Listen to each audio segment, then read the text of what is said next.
Okay, here we go. Thank you for joining us today. Welcome to Lunch with Lucy. My name is Kate Remillard, and I'm on the marketing team at VHT Studios. I'll be here with you today as your MC.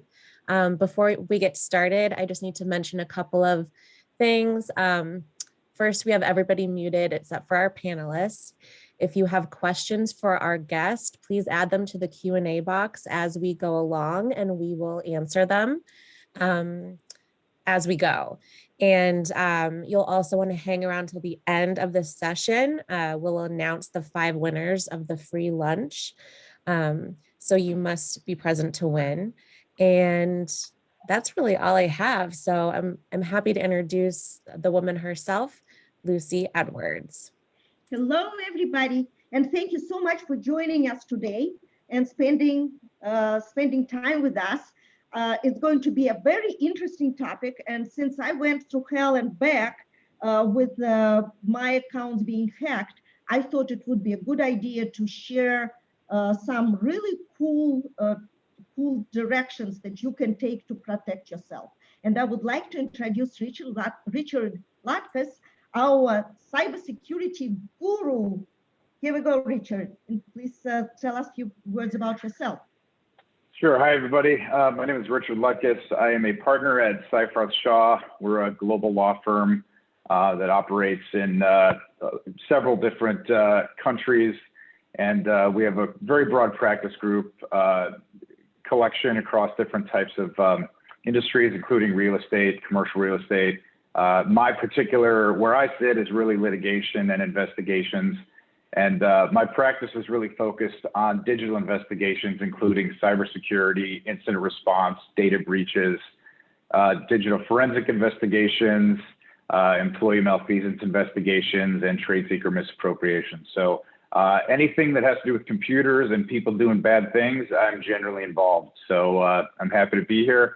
Really excited Lucy invited me to join, and hopefully I'll be able to impart some knowledge and some of the things I've learned over the years to help everyone out and stay safe in their business. So thanks for having me, Lucy. Absolutely. So what is cybersecurity? Yeah, generally cybersecurity it's pretty broad. It really describes anything relating to securing technology systems, any sorts of assets, and is kind of a general term that basically means, protection of your digital identities, accounts, and things like that. So it's a pretty broad topic, and the word is used quite often in various contexts. But at the very core of it, it's essentially, what are you doing to protect yourself? Well, that makes sense. And the word security is, here it is, to protect yourself. Yep. And what are some common cybersecurity attacks? Yeah, so these are, I'm sure everyone attending has read newspapers and seen news articles online or wherever about, the increase in cybersecurity attacks, both with companies and, even personally, sometimes those end up in the news. Most recently, we've seen some very severe attacks with supply chain, the SolarWinds attack, and we've also seen even Microsoft Exchange Server. There was news from last week that somewhere around 30,000 businesses may have been hacked directly into their email systems by virtue of a vulnerability that was exploited over the last several months. So, outside of those types of major attacks, I would say that the ones relevant to, to the folks on this today, sure, the Microsoft Exchange one is possible if you have an Exchange server, but I would say the categories I generally see fall into business email compromise, which is essentially someone hacking your email. The second one is ransomware based, and occasionally an extortion element to that.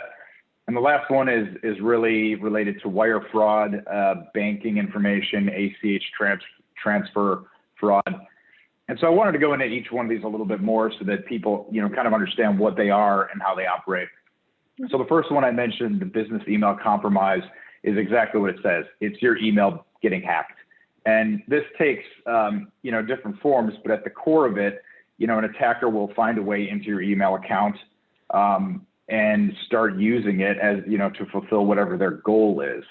Oftentimes we see business email compromise together with bank fraud. So what happens is they'll get into your email and try to send fake invoices for payment to people that you've done business with. And so to do that, they'll go and they'll harvest actual invoices. They'll look and see who's involved. They'll mimic your signature line.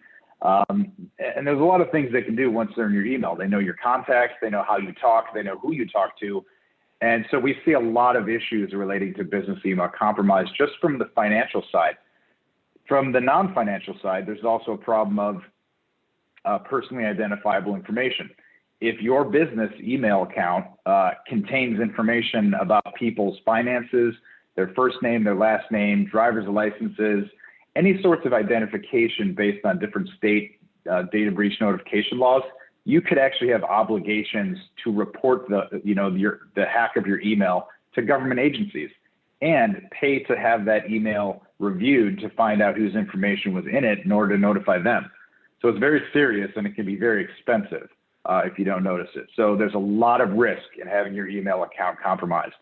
Later on, we'll talk about, well, how do I avoid that? I don't want to go into it now because there's kind of a bigger picture to kind of round out everything that people should be doing. But I want to talk about business email compromise first. The second attack we typically see, and this is a daily thing for me, is ransomware infections. Ransomware is a type of malware being bad software. And ransomware's purpose is to essentially lock you out of your own data. This is most often accomplished by a hacker, or what we call threat actors in our industry, sending you an email that contains a PDF or some other document that has an exploit built into it, so that when you open the file or click the link, it will automatically download the malware, which is also known as, it's a type of a virus. And then it executes different instructions on your computer. In the case of ransomware, it encrypts your data and essentially will show a screen that says, hey, we've encrypted your data, pay us so much in Bitcoin and we will decrypt it for you. Now, I'll say that the amount of Bitcoin they will demand, depends on the amount of data you have. This becomes a problem if you have large volumes of data, and they don't care what kind of data it is. If you keep video files on your computer, that are 100 gigabytes, for example, and all that gets encrypted, guess what? You're going to be paying more, and you're not going to be able to pick and choose, hey, I'll pay you a little bit just for my documents folder. It's going to be the total volume, and they're going to make you pay for the whole thing. What we see in the case of business ransomware is that if you fail to pay, like let's say you have a backup of your data and you just say, I'm not paying you, I'm not doing any of that, I'll just restore from backup. What we're seeing a lot of these hackers do now is in the background, after the data is encrypted, it starts stealing the data and it starts slowly transferring it to the hacker. And so if you don't pay, then they say, oh, we noticed you didn't pay our ransom, so now we're going to extort you. We're going to threaten to leak all of your data on the dark web, and now the price doubled. And so then they demand even more payment. So, then you have a situation where you have, potentially very sensitive data that could be leaked to the public. And, in the situation where you are the person responsible for holding on to, people's personal information, in the case of people in real estate industry, you're going to have a lot of times people's identification. You might have bank information. You could have lots of information that would potentially be a problem if it was leaked. And in those instances, then you're faced with, do I let the data leak for, hundreds of people, or do I pay this expensive ransom? And so it does create a pretty bad situation. So I would be very wary of ransomware and extortion attempts. And again, I'll talk about how to mitigate those a little bit later.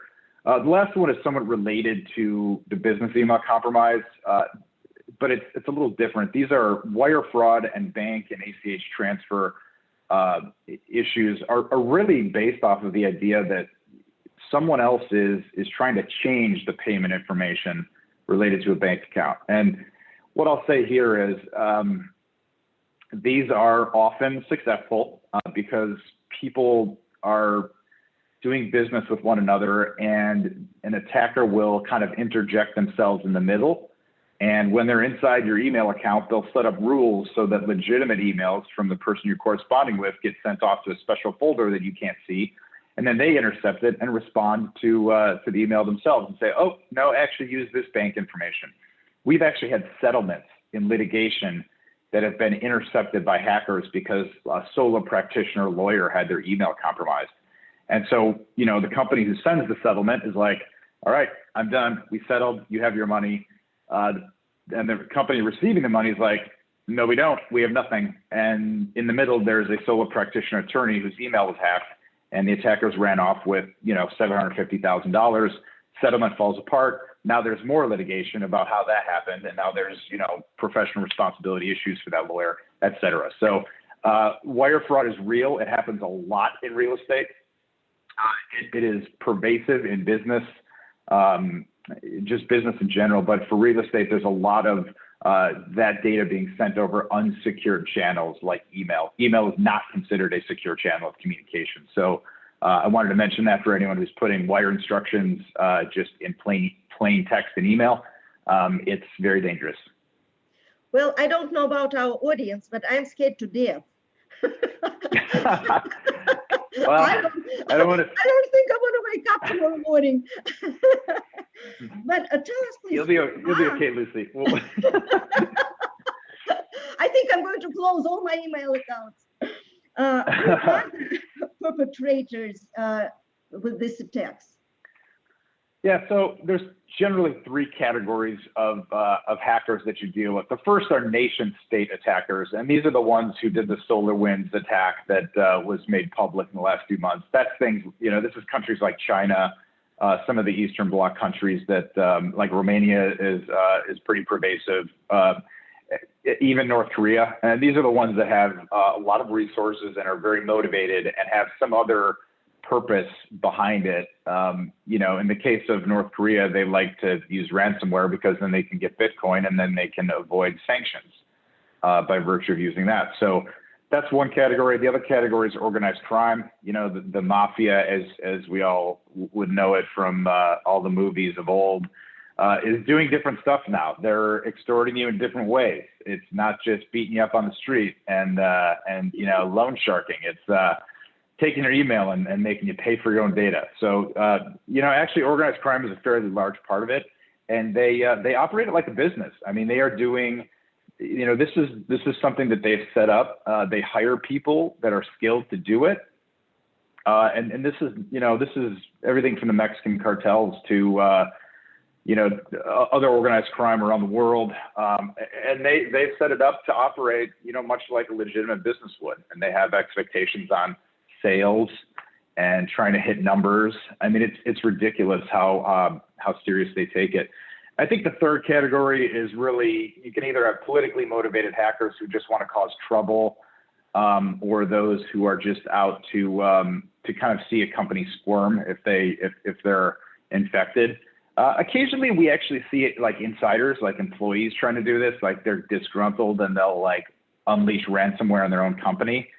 And well, let's just say they usually get caught because it's those are oftentimes the easiest. And we had one where a gentleman did that to his employer, who was a large energy company, and was trying to be dodgy about hiding his identity. And ultimately, we were able to find out he was actually doing all of his communication about the extortion from inside his work computer at the office. And so he's in jail now. So that was fun. That's good news. But yeah, I would like to share my personal experience. So my LinkedIn account was hacked from Loan Shark something, and it was in South Africa. And then my Instagram was hacked from Pakistan. But Richard, you were saying it's not even necessarily Pakistan and South Africa, that those countries are made up. They could be right here. Yeah, exactly. I mean, look, if you're operating in the United States, I mean, what we almost always see is that the threat actors are coming in from other countries, but that doesn't necessarily mean that's where they're at. It could mean that they're just using another compromised computer as a jump off point in order to launch their attack. So the thing they want to do is deflect all sort of responsibility. So they might infect the computer with something that's not ransomware, but use it instead to launch those attacks. So they'll take over the computer and kind of run those in the background in order to avoid detection. They also might use like other networks or virtual private networks from dodgy companies to do it. So I'm not surprised that you would see those sorts of things in your account. I mean, frankly, it happens to everybody. I mean, I see occasionally someone's trying to log into your Instagram account from, wherever. I'm like, okay, good luck.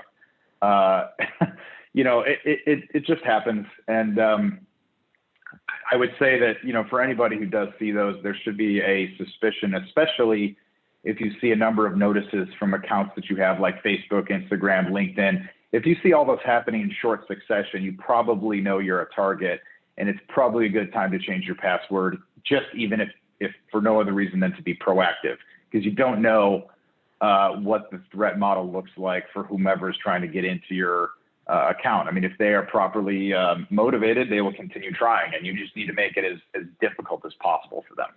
And that's exactly what happened to me. What I did, I created, dual authentication for all my accounts and all my emails. And then someone tried to hack my Facebook, but from Canada, but maybe it wasn't even Canada. But I was able to catch it right away, because no one can get into my social media without me getting a code on my cell phone. So that really saved me. And I'm telling you, it took me a lot of efforts to bring my LinkedIn to where it is now. So when I was without my LinkedIn for one day, it's just like being without my cell phone for a day. Yeah, it was terrible. So yes, I think it is so important to take care of your of the security of all your emails and social media. Absolutely. Real quick, we do have a question from the audience from Zachary Cohen, and he's wondering how often you recommend changing your passwords. I recommend changing your password every 30 to 90 days.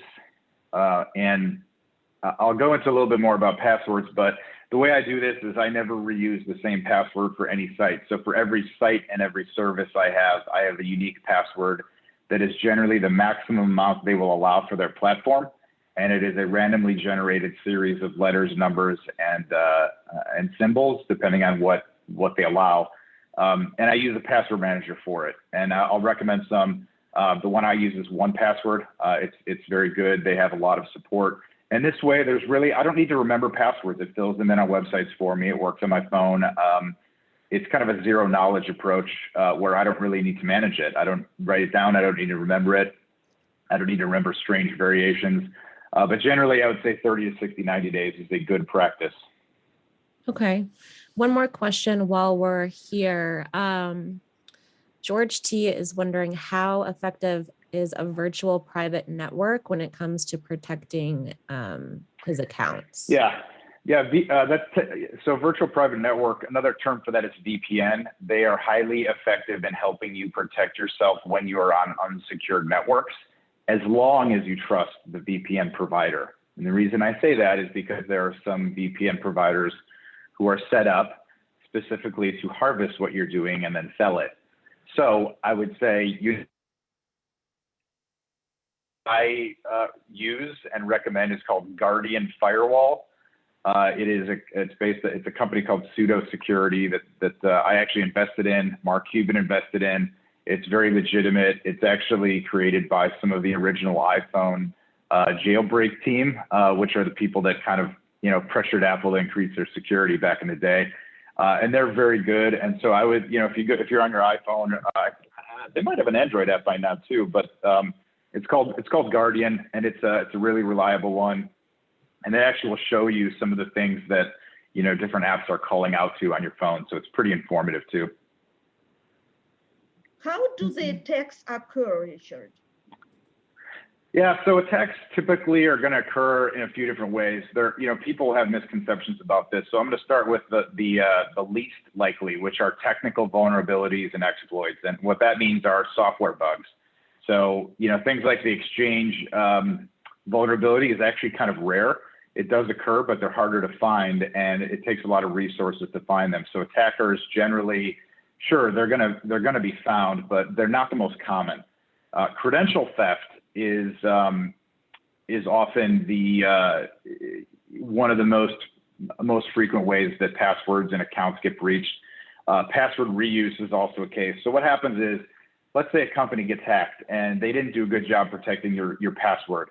Well, now the hacker has an email address and they have a password. And what they're going to do is they're going to automatically take all of those records that were in that data breach, and they're going to start going to every single website automatically and trying combinations of all the top websites. So let's say you registered for some random forums on the internet, and you happen to use the same email account and the same password as your Facebook account. Well, guess what? Now you have a Facebook breach because your data is the same as something that was already breached. So it's a known combination to them. They just have to automate it. And they do this millions of times a week. And eventually they get people. And so this is how accounts get stolen. So again, password reuse is a very bad idea. Old passwords are a very bad idea. Passwords that are dictionary words are a terrible idea. Short passwords are a bad idea.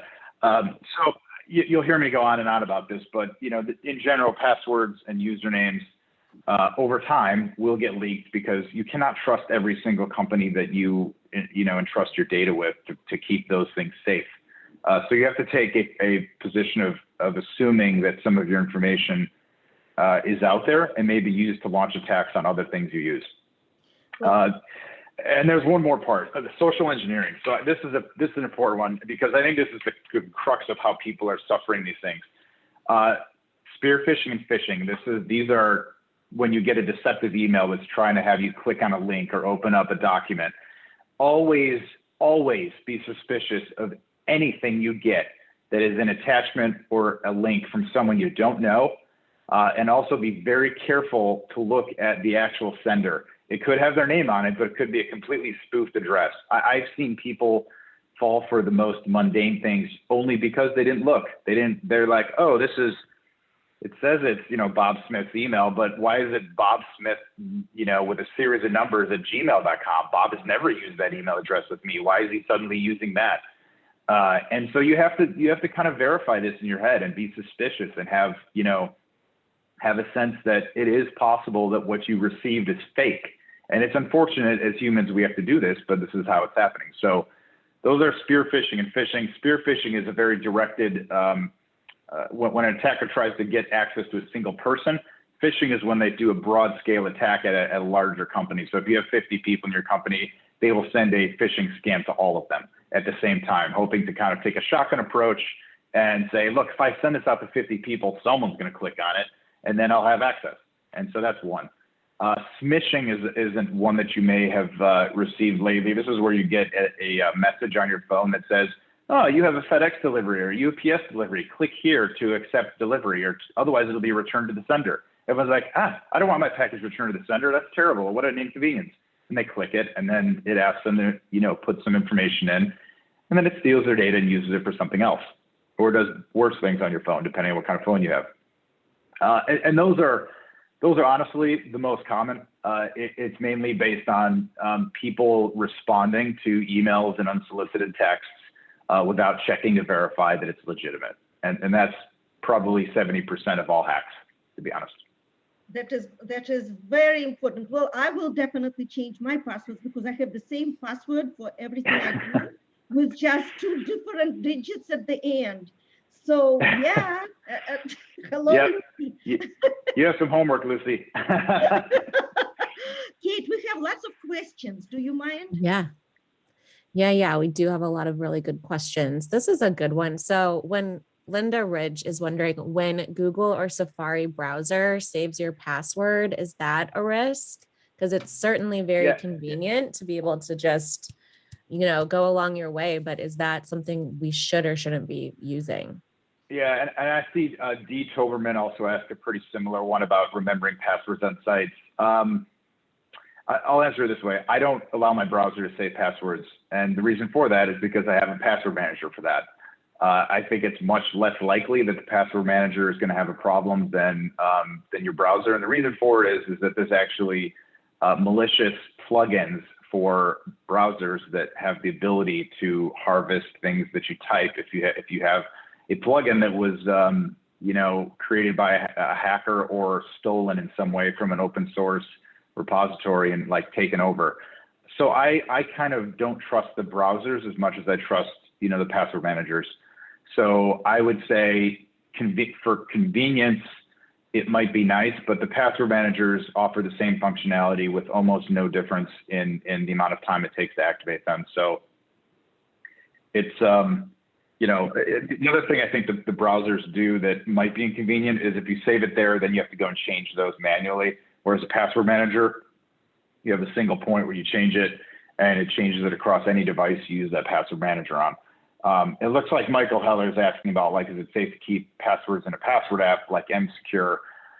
It depends on the actual software. I have not used MSecure myself. I have used LastPass.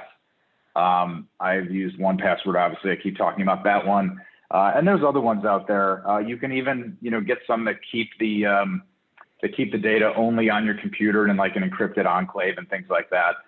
So I would just say you have to do your research and really figure out which ones are legitimate and are well adopted and that there's a lot of reviews on. And as long as you do that, I think you'll be okay.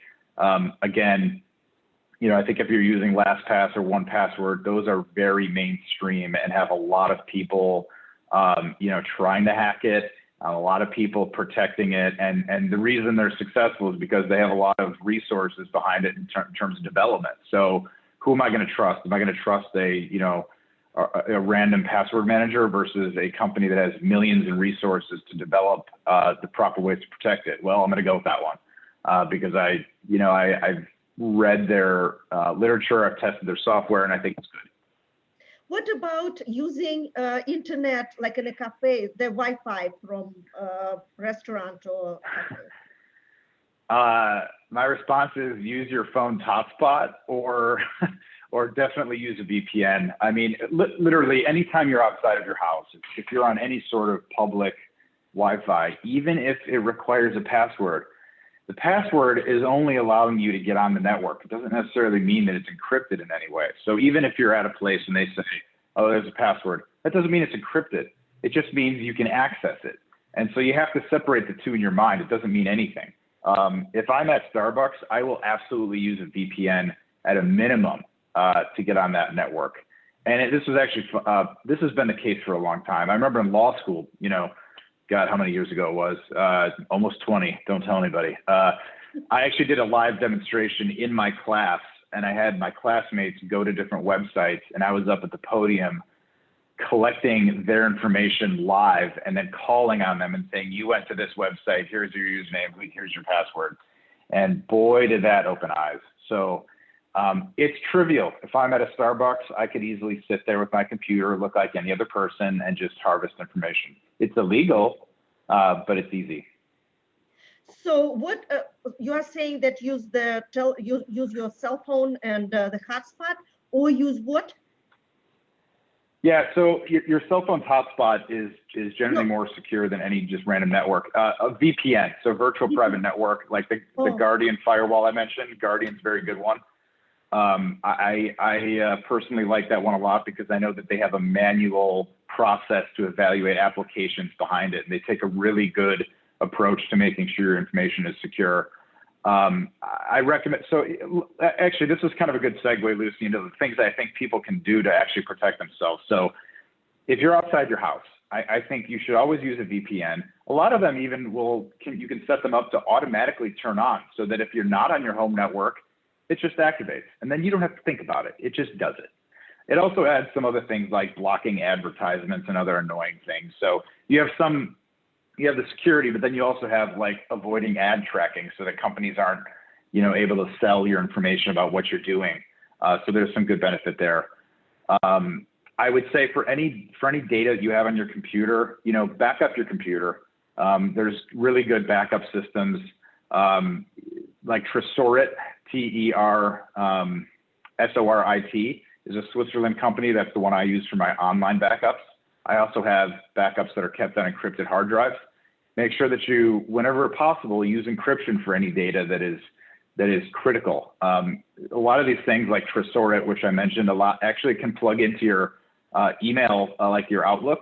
And if you're sending attachments, we'll give you the option to encrypt it and send it with a click of a button. And then you don't have to worry about it. So you don't have to have this fear that it's going to be intercepted. Richard, how secure yes. two-factor authentication? Yeah, so well? this is, yep, two-factor is a great, so two-factor is almost, I would say, the most important thing to do. And the reason for that is because in addition to your, username and password, it requires authentication of something else. So it's two-factor or multi-factor. People say different things, but it's like something in addition to something you have. So the things are your username and your password, and the thing you have can be your cell phone. And so for any site that allows two-factor authentication, you should absolutely enable it. And there's actually, for some of the password managers, they actually will notify you, hey, two-factor authentication is available for this site. You should enable it. Definitely enable it. And what it does is when you log in, it'll send it'll either send a text message to your phone, or the password manager will automatically have like a 6-digit code that rotates every 30 seconds. And you put that into another screen when you log in. And the reason those are good is because it increases the security of your account by multiple orders of magnitude. It makes it a lot harder for attackers to have any chance of accessing your account. So those are, I would say, by far one of my best recommendations to help secure your accounts. So Richard, what also the strong password, long generated passwords, are they a risk as well? The longer a password is, generally the better it is. If it's comprised of dictionary words, it's a little bit less secure because, there's lists of dictionary words with every language in the world that you can find online, and attackers will just use those and string things together and try to attack them. So the best passwords are randomly generated long passwords, and that's just a fact. In my world, we've had to crack passwords for legal reasons to access what bad employees were doing. And I've had really good success with it because they're used bad passwords. I was able to crack a 8-digit password in 45 minutes. So wow. If that gives you any indication of how secure an 8-digit password is, hopefully, this is kind of the trade-off. Is people say, well, I can't remember a long password. And I say, use a password manager, then you don't care. And I keep going on about it. I'm sorry, but to me, it's just a very easy trade-off. You don't want to remember your password. You want to have somewhere that you trust to put it and not have to worry about it. Richard, you don't want to trade like convenience and security, I'm sorry to interrupt you. I just want to make sure we go through the questions. Is using a fingerprint access safe to get into the websites? Yeah, like Touch ID on a Mac. That's actually, that's based on Mac's T2 Secure Enclave, which is a fancy way of saying it's a hardware encryption device. So those are pretty good because it integrates with Safari and is part of your keychain on a Mac. So those are really good. And then how does a password manager work if I am using someone else's computer? Say when I visit somebody. Well, first, I would say I hope you're trusting the person whose computer you're using because it could potentially be capturing that. But I'm suspicious because of what I do. I would, if you have a password manager, it's probably going to be on your phone as well, and it's going to be synced. And so if let's say you're at your parents' house or relative and you trust them, or a colleague in another office, just pull up your phone and you can literally just type it in. If it's long, sure, it's going to be a pain, but how often are you using a borrowed computer? I think for the minimal amount of inconvenience, it's not too bad to just look at your phone and type it in once, if that's going to be a more secure way of operating. Does the Bluetooth create a risk in public areas? It can. Bluetooth does have vulnerabilities, and you certainly, there are very paranoid people I know in the security world that turn Bluetooth off. I would say if you're not using Bluetooth, you can turn it off. I think the threat level for Bluetooth attacks on your iPhone and Android in the wild are somewhat less. I think they're a little bit harder to pull off, and I don't think they have quite as much of an ability to access all the underlying data, especially in more recent years with more security being added to these platforms. But I would say if you're not using Bluetooth, just turn it off. You know, these days we're on our phones a lot. We're doing a lot of remote calls with, you know, AirPods and whatever. So, I mean, generally I leave mine on, but I'm also not walking around in public, you know, with Bluetooth on the sidewalk all the time. So it's very hard since Bluetooth only goes a certain distance. The threat of Bluetooth hacking to me is who is ever within 30 yards of me, which is most often my wife and maybe my dog. That's about it. So a couple questions. What about keeping password in notes section of the phone?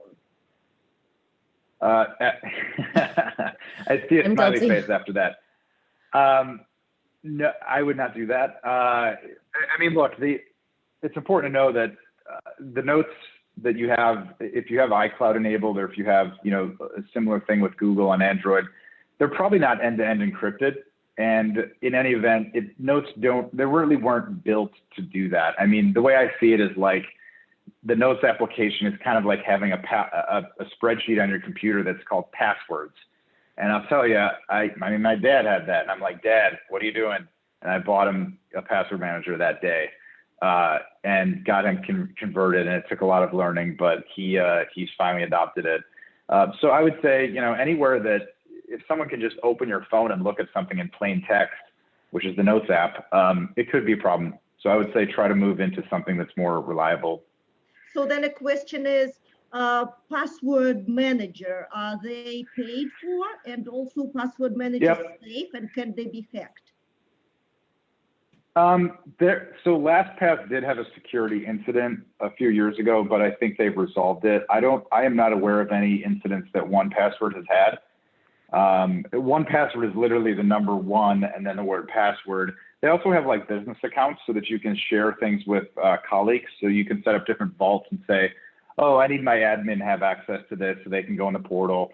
So you don't have to like have this inconvenience factor. You can literally say, we're going to buy a business package and people can have access to different vaults and different sites. And they also have family ones. So for me, I got one for myself and my wife, and that way we can share passwords and also make sure that we're secure. And there's like packages for, 1 user versus 5 and things like that. So I pay for it because I value security. And I think for the minimal amount of money per year, that it affords a lot of protection. And I do the same with Tresoric for file sharing and encryption. To me, it's just a cost of doing business. You have to be secure. And look, at the end of the day, I mean, both of these things in total cost less than $400. The average attack, if you have to pay a ransom or are found to be in non-compliance with federal state data breach laws, you're talking thousands, if not dozens of thousands. And in some cases, a lot more. I mean, I've had 2 incidents in the last 3 months where clients, they suffered phishing attacks and lost $1 million in a single month. And that's just what they lost in terms of wire fraud. That has nothing to do with their legal costs, compliance costs, anything. So, and the any fees. Yeah. And the reputation. So, I don't want to scare everybody, but like, look, for the low amount, I know this is a bummer to me because everyone's always like, thanks, Richard. You really enlightened my day. But at the end of the day, like it's $400 and you have peace of mind that you are at least going to, be a lot less of a risk, or risk that your data is taken advantage of. And look, it's also a selling point. I mean, to your clients in real estate, say, I want you to know any of the data you send me, I use a program for encryption. You can use this as a benefit in your business and say, compared to others in the industry, I've taken these steps and I've tried to secure myself and my systems. And I think to me, if I heard my realtor say that, I'd be like, yeah, that's great. Then you're a person like mine. I'll hire you. So there is a question, Richard. Is iPhone more secure than Android phones? Or iPhones are at more risk than Apple was hacked? Yeah. I'm not sure what you mean about the Apple hack. I mean, look, all of these have been hacked at different levels. I would say in general, and look, this is up for debate, but because Google's operating system is available on more hardware, than just Google hardware. You know, for example, HTC or Huawei or Samsung and all these different companies can put Android's operating system on their own hardware. They can also customize the operating system how they want. That means that there's a greater chance that there are bugs or hardware issues that could make hacking easier. So where I kind of fall is Apple has basically their own hardware, their own operating system, and you cannot install it on anything that they have embedded. And so I tend to agree with the idea that Apple's hardware is more difficult to hack. And in my experience, I've been less likely to access Android devices than iPhone devices in investigations. I have a very important question because everything is online now, and with virtual closings and everything. Dot loop is the system that a lot of our realtors are using. Are dot loop and dot sign safe for signing contracts and sensitive information? Yeah, you know, I don't know much about dot loop. I think that's probably pretty industry specific. But what I would say is if you're going to be looking at those platforms, you know, I'm familiar with DocuSign. Dot loop, I would say that the most important language you want to find out from dot loop is it end-to-end encrypted? And that's a term of art, but end-to-end encrypted means that the entire connection from your computer or phone all the way back to their servers is fully encrypted, and any data that's sitting on that system is also encrypted once it gets there. So there's two different things. There's encryption while it's in transit, and then there's encryption while it's at rest on their systems. So for anyone who's using that system, I would say the thing you can ask dot loop is, are you end-to-end encrypted? You provide that. Awesome. So we have to wrap it up, Lucy and Richard. Sorry, I talk a lot. But one thing that people keep asking, if you could say one more time what you recommend for the password manager program. It's one password. Yeah, you know, let me put it in the chat. And then Richard, there were some questions that it's like a lot of information and overwhelming. My head is ready to explode, that's for sure. Is it possible that you can maybe put some kind of document together? I would really greatly appreciate for our audience. In just a few bullet points, what do you recommend? Let's talk about the authentication, the one password you were saying, the maybe follow up on the Wi-Fi not used and things like that. If you don't mind, that would be amazing if we can have the document and we can share it.